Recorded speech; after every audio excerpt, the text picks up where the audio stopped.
Assalamualaikum warahmatullahi wabarakatuh. Saya Sri Ayu Afrilia dengan NIM 2108106016 dari kelas Studis Biologi A.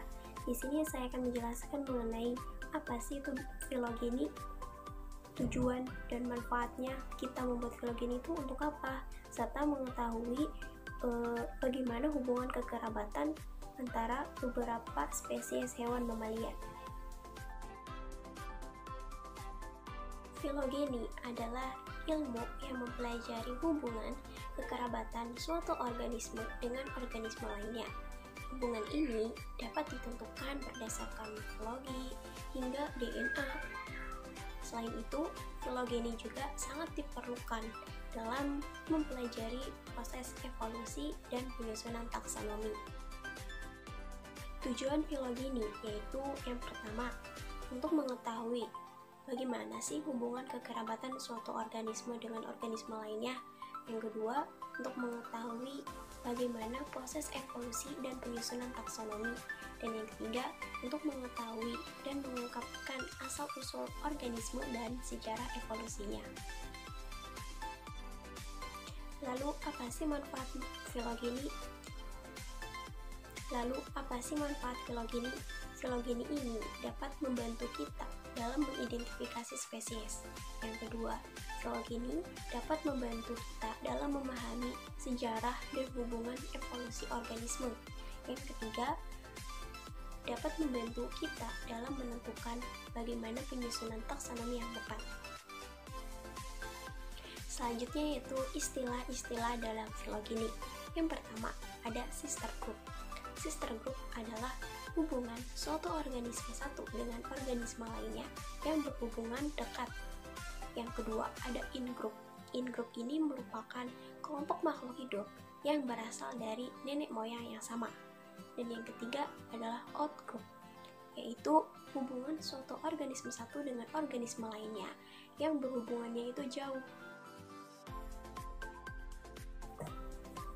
Selanjutnya bisa dilihat pohon filogeninya, yaitu terdapat Acinonychus, citah, Macropus rufus, kanguru merah, Axis rosatutul, dan Camelus dromedarius, unta Arab. Nah, di sini pada pohon filogeni ini terdapat sister group, in group, dan out group. Sister group yaitu pada citah dan kanguru. Kenapa mereka disebut sister group? Karena selain mereka itu memiliki ciri-ciri memiliki kelenjar susu, hewan menyusui, memiliki rambut dan telinga dan gigi, mereka juga memiliki persamaan. Misalnya berdasarkan penampilannya, mereka itu memiliki struktur tubuh yang hampir mirip. Tapi walaupun pada kanguru itu memiliki ciri khas lainnya, yaitu memiliki kantung di bagian bawah perutnya, tapi kanguru ini hanya memiliki kantung pada kanguru betina, sedangkan kanguru jantan tidak memilikinya. Nah, lalu pada kakinya, citah dan kanguru ini memiliki kaki yang panjang dan kuat, yang membuat mereka itu dapat berlari kencang. Lalu pada cakarnya, mereka itu memiliki cakar.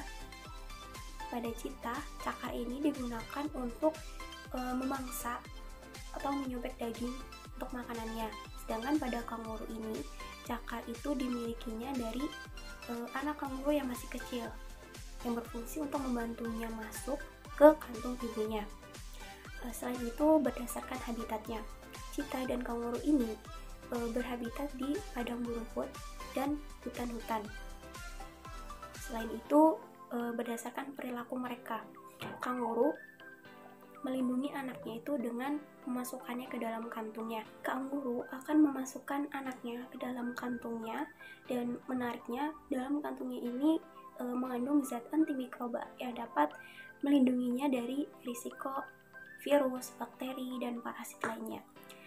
Adapun pada citah, dia itu merupakan salah satu hewan yang terkenal sangat menyayangi anak-anaknya. Dia juga akan mengasuh anaknya itu sampai berumur 1,5 tahun. Selanjutnya yaitu Axis atau rosatutul, yang termasuk in group dalam pohon filogeni ini. Kenapa dia termasuk in group? Karena dia itu masih satu nenek moyang dengan cheetah dan kanguru.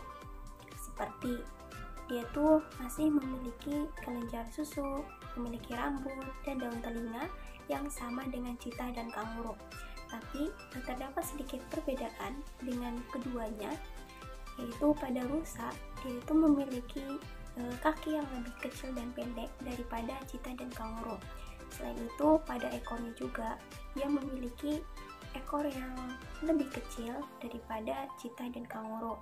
Hidupnya berkelompok dan berhabitat di hutan-hutan. Lalu rusa juga memiliki ciri khas seperti memiliki tanduk, dan dia juga memiliki sedikit persamaan dengan cheetah, yaitu memiliki bintik-bintik di tubuhnya. Selanjutnya yaitu Camelus dromedarius atau unta Arab, yang termasuk ke dalam outgroup dari pohon Phylogeny ini. Kenapa dia disebut outgroup padahal dia itu masih satu ordo dengan rusa tutul atau Artiodactyla yang berciri khas memiliki jari yang berjumlah 6. Artiodactyla dan rusa tutul ini walaupun mereka sama-sama dari ordo Artiodactyla, tapi mereka berasal dari famili yang berbeda. Selain itu, unta dan rusa, bahkan dengan cheetah dan kanguru ini, unta ini memiliki ciri khas, yaitu dia memiliki punuk yang berfungsi untuk menyimpan cadangan makanan, dan dia juga berhabitat di gurun. Lalu dia juga memiliki moncong yang berbibir besar yang memungkinkannya untuk memakan makanan seperti tanaman berduri. Jadi dapat disimpulkan bahwa kanguru dan cheetah memiliki hubungan kekerabatan yang dekat atau disebut sister group. Lalu terdapat aksis-aksis, yaitu rusa tutul yang memiliki satu nenek moyang yang sama dengan kanguru dan cheetah. Dan terdapat unta Arab atau Camelus dromedarius yang menjadi outgroup dari pohon Phylogeny dengan menggunakan spesies ini.